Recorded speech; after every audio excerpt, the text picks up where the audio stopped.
Hi, everyone. Bob Burg back with another episode of Go Giver Influencers. And so great to have you with us. So glad you could join us. Today's episode is Influential Thought Leadership, which kind of brings up the question, what is thought leadership? What is a thought leader? Well, according to Wikipedia, a thought leader is an individual or firm that is recognized as an authority in a specialized field and whose expertise is sought and often rewarded. Well, that makes sense to me. Here's a funny thing about thought leaders. We often hear people refer to themselves as a thought leader. And I kind of wanted to say something clever, though I couldn't come up with it. I wanted to say something like, well, you can't say you're a thought leader and be a thought leader, just like you can't say you're humble and be humble. But that's not a true statement. It is regarding the humble part. I mean, you can't say you're humble and be humble because by the very nature of the word humble, you can't brag about being such and be such.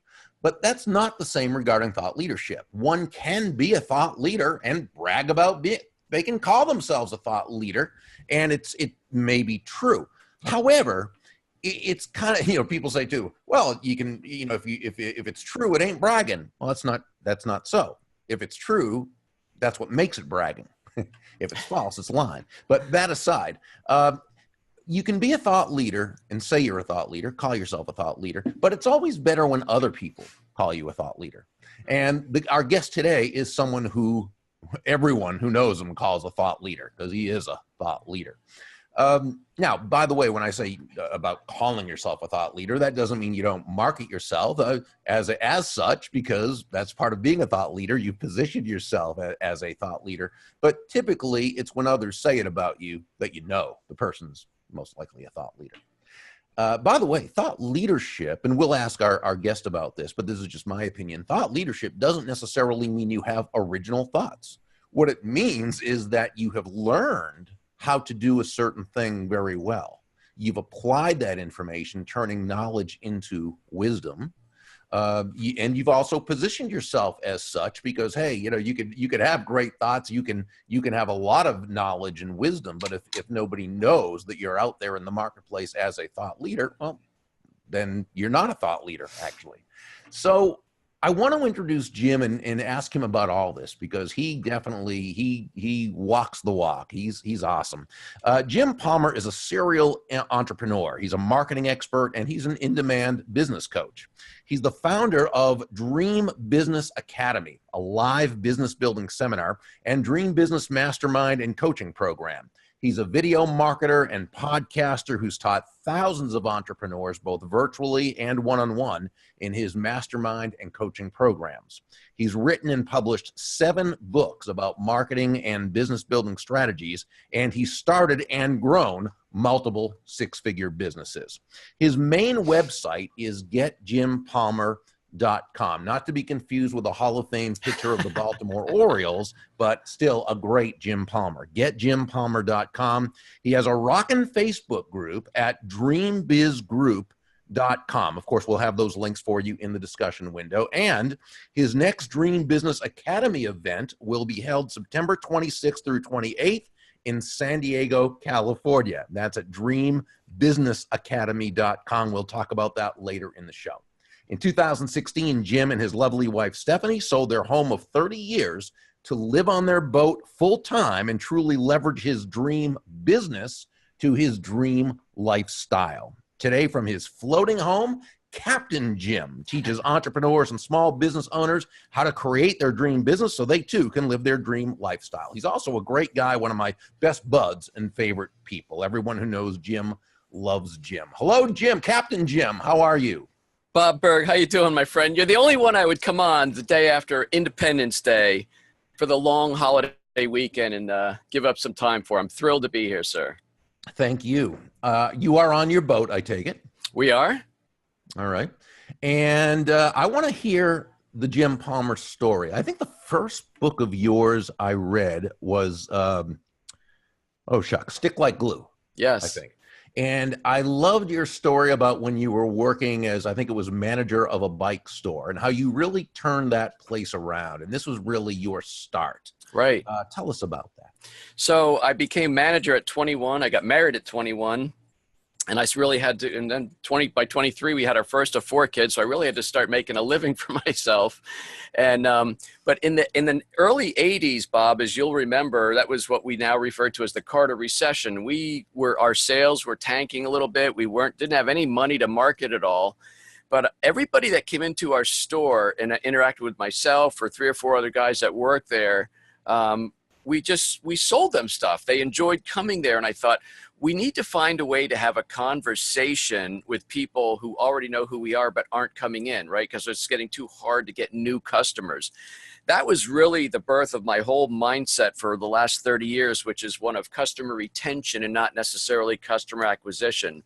We go through this know, like, and trust dance. Every time we get a new customer, we have a transaction that turns them into a customer, and then we somehow ignore them and we move on to the next new customer. And I'm saying, well, wait a minute, let's pay attention to these people over here, because that's going to be the second easiest sale to make is to those people. So I wrote a newsletter, and that's how I got into the newsletter business. But I'm trying to condense a long story. First of all, I met my wife at the bike shop, which that's the best part of my bike shop days. Mm-hmm. And but every job I had after that, Bob, I was in marketing, and I did newsletters for like 30 years.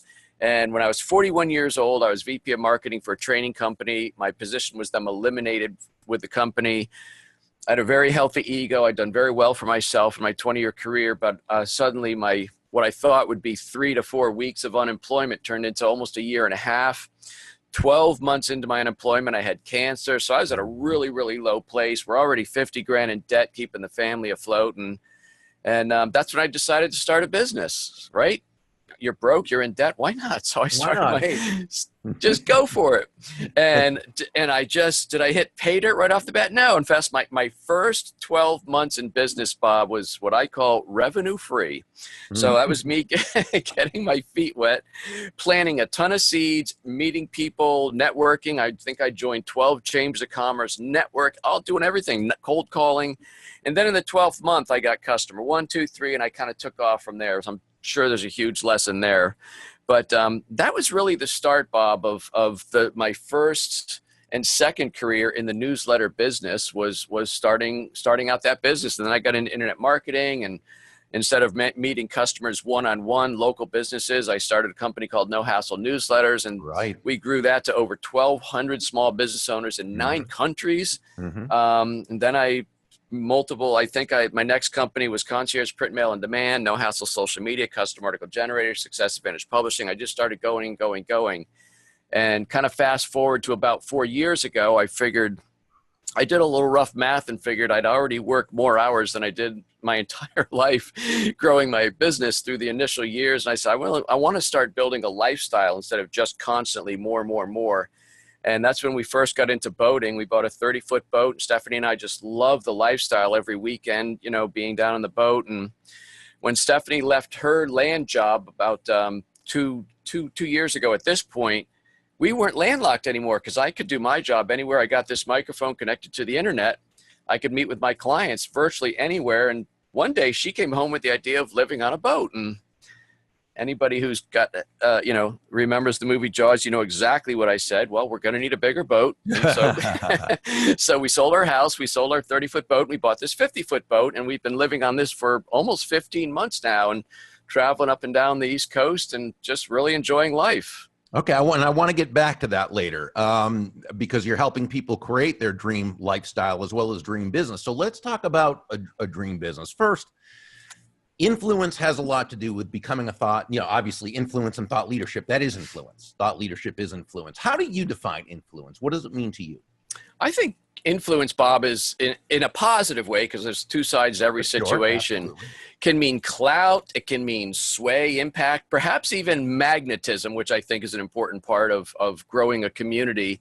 But it's really the ability to affect change or cause someone to do something, again, presumably because of the reputation you've worked hard to achieve, whether that's through words in print like books or conversations or videos, doing live things like we're doing now. And I think just to touch on the negative, what's negative about influence? Well, I think you can influence also if you're trying to ultimately control or dominate and things like that. So we'll just focus on the positive. But I think everyone has experienced influence, perhaps early in their childhood through their parents or grandparents, community leaders, maybe church leaders, bosses as you start working, etc. And in the world of entrepreneurialism, where I spend most of my time, I think influence is found among thought leaders, as you were indicating earlier, coaches, other successful entrepreneurs who you look up to and maybe aspire to be like. And so take us through it. Let's say someone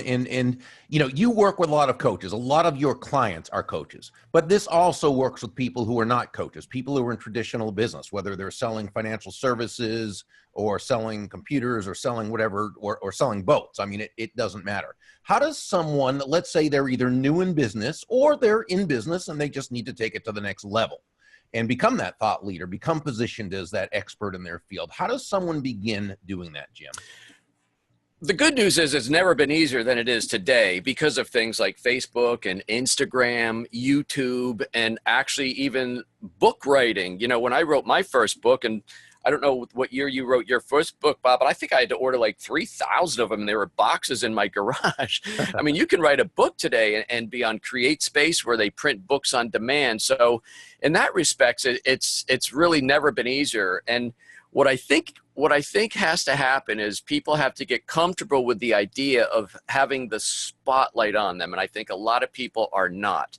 It's pretty hard to be thought of as a person of influence or a thought leader or Dan Kennedy has an expression, in the land of the blind, the one-eyed man is king, right? And so you want to be thought of as the go-to person within your niche, whatever it is you're doing. So I think social media, amongst many things, can help people do that. Now, how do you do that? Well, you have to be a purveyor of great content.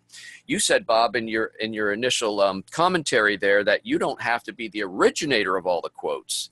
At one point, I think about 10 years ago, it was very in style or vogue to be, I need to always be creating this content. Well, I think what's happening today, and there's a lot of websites that speak to this, is if you are the aggregator of great content, people would come to your blog, for instance. If people like who you are, what you represent, what your thoughts are like, and the type of value you provide and things like that, you could share your own stuff, but you could also bring other stuff. Like if I was doing that, I could bring your stuff or Jim Rohn's stuff or Dan Kennedy stuff, all the stuff that resonates with you. If people come to my blog, they're going to figure that out. And that makes me a person of influence because I become the purveyor of that content. Does that make sense? Yeah, it absolutely does. And let's take a blog, for instance, because I'm always, and Kathy Tajanel, my awesome business partner, we're always suggesting to people, hopefully not telling people, but suggesting to people that they have a blog, no matter what they do. Because as part of that blog, you can create a community. And you can be local and have a blog and refer and talk about that restaurant you ate at the other night, linking that restaurant, but also asking everybody who reads the blog, what are some of the best experiences you've had at a restaurant, or how have you utilized this type of great customer experience in your own business? You're creating a community. It doesn't have to necessarily be that you've thought of something brand new to share. Like you said, you're purveying, you're connecting, right? With people, I guess. It's all, you say this all the time, Bob, it's all about the value. People are very time starved today. And I think if they're going to spend any amount of time other than the searching and the scrolling like this, through the phone, or if they're going to stop and engage, you have to be providing value. I never forgot that. And when I started doing the Facebook group and doing a lot more video training and things like that, to me, I'm always erring on the side of over delivering. And Stephanie reminds me that, Jim, you just went for an hour. I don't know if a lot of people have an hour, even if they want to connect with you. So I try and keep my trainings to 15 or 20 minutes, kind of bite-sized chunks. I even tell people when they're starting a podcast, don't think you have to provide an hour or a half-hour show. Mm-hmm. You could do a 10-minute podcast, for example. And I think what you have to look at is, how do people like to consume your information? And believe me, if you look at your avatar, which, in case some people are new, your avatar is the ultimate description of your perfect customer.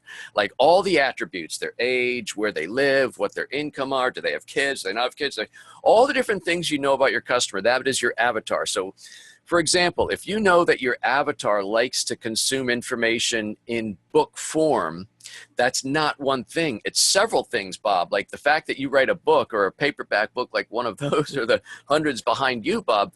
Some people, I've come to learn, like Kindle versions or even PDF downloads if they don't have a Kindle reader. A lot of people like audios. I've done audiobooks for my last 3 books because people are commuting and they call it their, what do they call it? Their rolling university, you know, when they're in the car or when they're in the gym or in, you know, running, they like to listen to it. And so the fact that you write a book, that's only step one. You then have to take all that information and make sure people who all match your avatar, but they all individually consume information differently. That's another reason podcasts and videos are so important as well. A couple key points then that I just took from this. One is that in positioning yourself as a thought leader, as the expert, the authority in your field, you need to know who your avatar is. And our avatar isn't our personal picture. That is a form of an avatar, but that's not what we're talking about. Right. What you're talking about is your perfect customer or client, your ideal customer or client, the person who you're really talking to. What do they, what do they everything? Okay. What you got to know everything. Exactly. Who are they? Okay. And that's who you're talking to. You don't care that everyone in the world thinks of you as a thought leader. No, you care about your potential customers, clients, referral sources, and so forth, thinking of you as a thought leader. And what you also said, which I love, is you've got to look at how they want to consume your information. Because remember, as we often say, value is always in the eyes of the beholder. So it is about them. That's right. Now, Bob, here's a thing, because people are time starved, and I know I got to put out information on multiple ways and multiple platforms. So, I released 5 ebooks called the Dream Business Book Series, and people go, well, how did you do all that? Well, first of all, when I started the Facebook group and I started doing these hour-long trainings, it was earlier this year, somewhere around January, February, I said, I got to put out something new. I just had that in the back of my head. It's been a while since I haven't written a book in a year and a half, so I got the itch or whatever.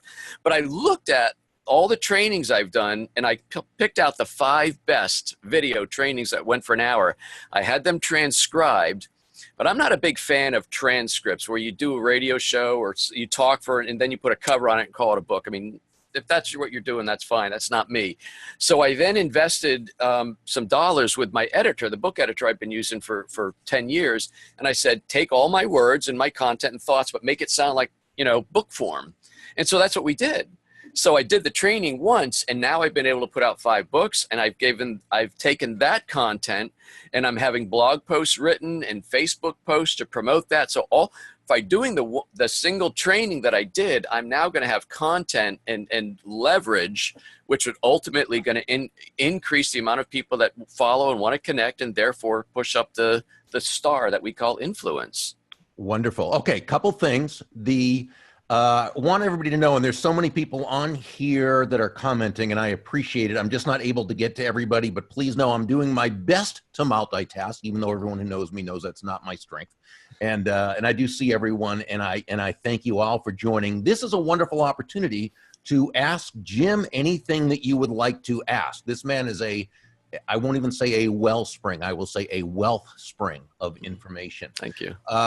Also, Jim, you have 7 books that you've written. 7, I think they were all paperbacks, Yep. I think, and all great books.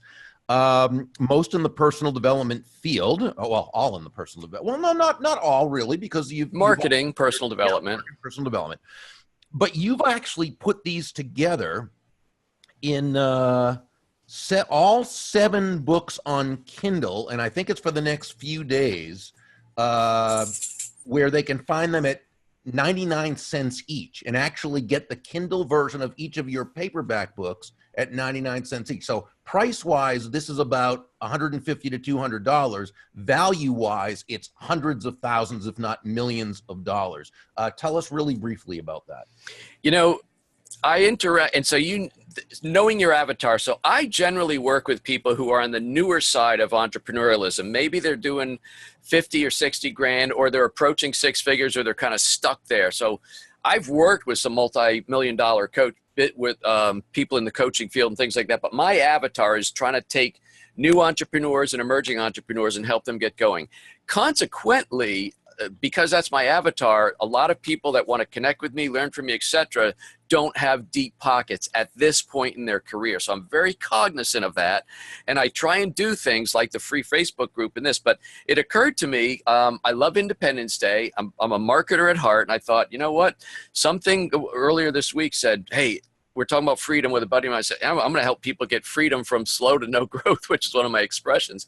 And the best way to do that, I thought, well, let me put all my books on sale for 99 cents. Because honestly, if you can't afford 99 cents, you know, I don't know what to tell you and keep it clean. But, you know, 99 cents, as you said, the value in one of those books, somebody sent me a very nice note. I shared it on my Facebook Live where you were on this morning, and they said, I just ordered all the books, Jim. And I said, you're going to have a master's degree in dream business building. And honestly, when somebody says money's an issue, I say, then just go read my books, right? I mean, literally, yeah. I don't, you know, it's amazing. So anyway, thank you for mentioning that. But from July 5th through July 9th, so if somebody's watching this 3 weeks from now, it's over. But July 5th to July 9th, just go to Amazon. Yeah. You'll see all my books. And Shannon will put this on the in the link too. Thank you, Shannon. She'll put the link in the field. Thank you, Shannon. Shannon's awesome. By the way, Jeff West wants to know, where did you find your editor? If you want to give a shout out live, feel free to do it right now, or you can just get back with Jeff later. Yeah, I'm not going to put her name out there because she's not actually looking for clients right now, but we've got a tremendous relationship. But I originally found her through, and this company has changed names now.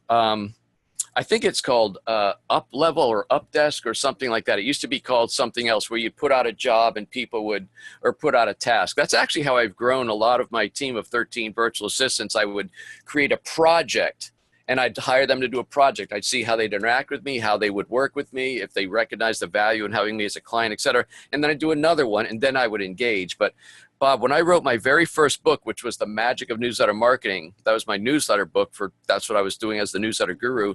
Right. I thought the book was tremendous. I mean, it's going to set the world on fire. And I thought, all I need is the very lowest level. So I advertised, I need somebody to do spelling, grammar, and clarity of message. That's the least level of, you know, editing, so to speak. And so this editor read my book and said, well, I could do what you ask, but if it was up to me, I would completely reorganize the book, Jim. It's all out of order. And that took me, I had to swallow hard. And I said, well, what do you mean? He said, most people that read a book have trouble getting through the first 1/3, and you built your book kind of like a lot of people. You start here and you go to here. You got to put all the good stuff up front. So that was my introduction to working with an editor. So I know what I'm doing marketing-wise, but I'm no book writer. I just put all my thoughts, and then I give it to an editor, and she makes me sound like I went past the 6th grade. Okay, I want to take this from a different angle now. If one wants to be a thought leader, positioned in their field as the expert, as the authority, they need to learn how to do it. So they often need a coach. They need someone like you, or they need someone like Melanie Benson Strick, or they need someone like, you know, some of our friends who are some of the best coaches we know. But how does a person become teachable? How does a person be a good student when they get coaching? Wow, it's a great question. You know, so I've been coaching for 10 years, and my own experience being coached is no different than the people I'm working with now. And since I've been coaching, I help people in all different niches, Bob, but I've also helped a lot of coaches start and or grow their practice. Interestingly enough, what I've noticed, again, partly due to my own experience of being coached, but the biggest shift happens for most entrepreneurs when they stop making ego-based decisions and start making decisions based on the desired result that they'd like to have. Well, what does that mean?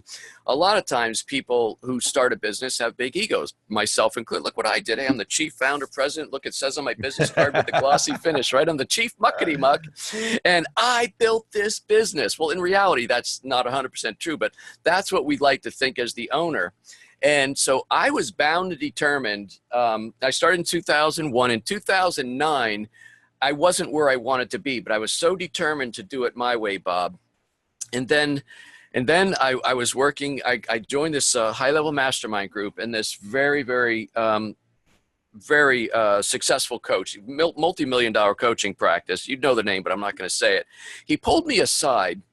And Bob, I often refer to this as my most embarrassing moment as an entrepreneur. And thank God it was private and not in front of the whole mastermind group. But he said, Jim, I have a question for you. He said, I'm aware that you're trying to grow your coaching business. You got all the other internet businesses going. But the question I have is this: how is it that you think you're entitled to receive the same level of success or entitled to the same level of success as me and maybe some of the other people in this room have achieved, yet you're not willing to do the things that we've done to achieve that level of success? How is that possible? Now, what he did is he put a mirror up to my face, because to me, I'm seeing all these people over in the passing lane doing all these different things, investing in coaches.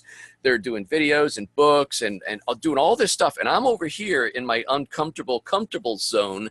I said, I'm going to get there, but I'm going to do it my way. And in reality, what happened to me, Bob, is at that same time period, my twin girls were probably 2 or 3 years away from going to college. And I'm looking at my finances and I'm thinking, darn, I always wanted to be able to help them with their college expenses. And this doesn't look like I'm going to have it. It's not going to happen for me. So I took this really verbal thrashing that I received and I married it up with a personal, because most entrepreneurs will justify and they'll be okay with their inaction as it relates to themselves. So if I didn't want to become a speaker because I was deathly afraid of public speaking, that was on me and I could justify it. It's okay, I'm going to do this, that, and the other thing. But suddenly my inaction in learning to be a speaker was going to impact my children, and that was not okay with me. So Bob, I think, you know, when the goal is to get where you want to be, you have to sometimes let somebody else drive the train. It's one of the early questions I ask when I'm talking with somebody. I say, are you comfortable letting somebody else drive the train for a while? Okay. And are you comfortable if your business looks different 12 to 24 months from now? I'm not saying it will, but if I find a better way to get you to where you want to be, would you be okay with that? One of my clients, interestingly enough, was a carpet cleaner. He had a 20-year business and he had reached a certain level, but he wanted to really take it up and then ultimately sell it. His business was called something that meant something to him. And I don't want to say it, but there's 3 words to his business name, and not one of them was carpet. It was like, you know, with pride or something, which I understand how he felt. That's how he runs his business. But nobody searches for any of those 3 words. I said, we need to change the name of your business. Jim, I've been doing this for 20 years. Do you want me to get you from $200 to $500,000 and we're going to change the name of your business? You know?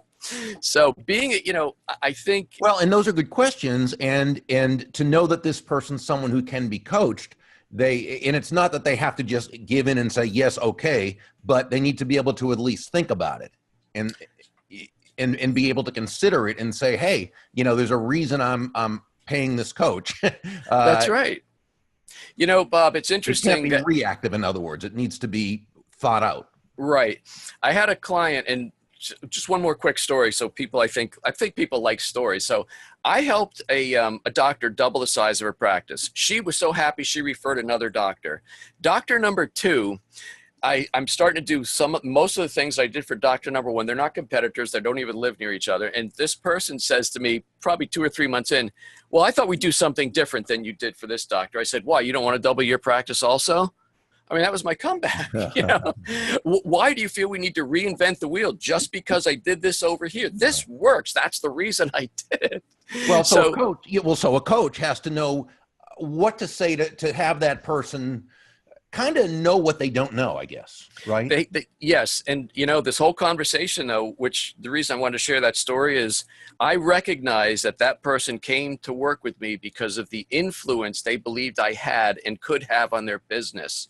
And I think, you know, with influence is like responsibility. You have to use it for good. So I will push my clients to do things that they may not think they're ready for. They may feel uncomfortable, but if I know, look, if you just do this, and I will push them, because I'll remind them, first of all, you're paying me, and I'm just not going to sugarcoat it. Yeah, entrepreneurship, it's great. Keep doing all right. You didn't get your book done. Let's get it done in 2 years. How will that work? No, that's not, you know. So, you know, as a person of influence, I like to believe I use that power for good to help people. I mean, nobody steps outside. Nobody's going to streak across that pond of alligators unless, you know, without somebody pushing them. Remember that joke about who fell in the pool, right? So sometimes you need somebody to push you to help you do things that you're not being able to do for yourself. That's really the heart of influence, I think. Okay, Jim, I want to ask you about your upcoming Dream Business Academy. I've been honored to speak at a couple of them. I won't be at this one, but I've been at a couple of them, and I'm always just amazed at the people there, how much they love you and how much value you bring them. Can you take 45 seconds to a minute and just tell our viewers what they can expect by coming to your Dream Business Academy? Yeah, I will say this unabashedly. It's a 2.5-day event like you probably never experienced. It's a pitch-free zone. It is work on your business. It's me. I bring in some of my key team members and some speakers like Melanie Benson, one of our mutual buds, Bob. She's my personal mindset coach. I bring in an extraordinary CPA to help you keep more of what you want. I will help you build your dream business. You're going to learn what I call the $1 million blueprint. I'm extremely transparent. I share the good, the bad, the ugly. I talk about the debt, the shame of all that. I'm going to take you from where you are now and help you build your dream business in 2.5 days. And it's September 26th, 27th, 28th in San Diego. Okay, thank you, Jim. So make sure you go to the Shannon. Again, we'll put the link to that. So everybody check that out. By the way, before we close out, last week it was, I believe I mentioned that we were sold out for our upcoming Go Giver Entrepreneurs Academy. We limit those to 10, as you know, because we go very much into detail for 2 full days. We did have one of the people who emailed us a few days ago, and unfortunately she was in a car accident. She is going to instead, she transferred her registration to the November one. I won't say her name in case she doesn't want to be named, but if we can pray for her and just pray for her quick and speedy recovery. That will be great. We do now have one opening for this one coming up. It's, I can't even think of the date, but Kathy or Shannon, if you want to put it in there, and then Shannon, if you could put the Go Giver Entrepreneurs Academy link in there. We do have one opening, and again, that will be in Orlando, Florida. So you can do that if you'd like. Let's see. If you are not a member of our Go Giver Influencers Facebook group, I know Shannon is going to be putting the link to that. Make sure you join us. We've got a few thousand, almost 4,000 people there, and just such a great time. I know, Jim, you have a wonderful Facebook group, and you do some terrific work. So I know your link to that is there as well. So make sure to join Jim's. If you have not gotten John David Manns and my newest book, The Go Giver Influencer, make sure you pick that one up. And Shannon will put the, I'm talking awesome. A lot about what Shannon will do, aren't I? Thank you, Shannon. I appreciate that. I don't want to forget to say thank you. But Jim, it was really a pleasure and an honor having you on. And again, for the people who are asking, yes, he is doing this from his boat. I have good Wi-Fi. Oh. It's not always the case, but today it's good. And Bob, it's such my honor to be on your show. I want to tell you one thing. I thought you might ask me this, but there I was presuming my thoughts. But if you were to ask me who are some people that influence you in business, I would give you a couple names. I would say Dan Kennedy. Oh, yeah. I would actually say Napoleon Hill, and I would say Bob Burg and John David Mann, and because the books that Dan wrote, and then obviously Think and Grow Rich. But when I read The Go Giver in I think it was 2003, or somewhere in that time frame. But first of all, I love the way it was a short parable. I love the parables, and it just told a story. And you, just like Zig Ziglar, just another guy I hold on high, is to always speaking the truth. And, you say it in a gentle, loving way, but this is how I feel. And I'm just honored to call you friend. I just want to make sure you knew that. Thank you. That means a lot to me. That touches my heart. Thank you. And I feel the same way about you. Thank you. That will do it from here. We will be back next week with another great episode and fun and exciting and wisdom-based guest. Until then, this is Bob Burg for Go Giver Influencers, and I wish each and every one of you a great day and a terrific week. So long.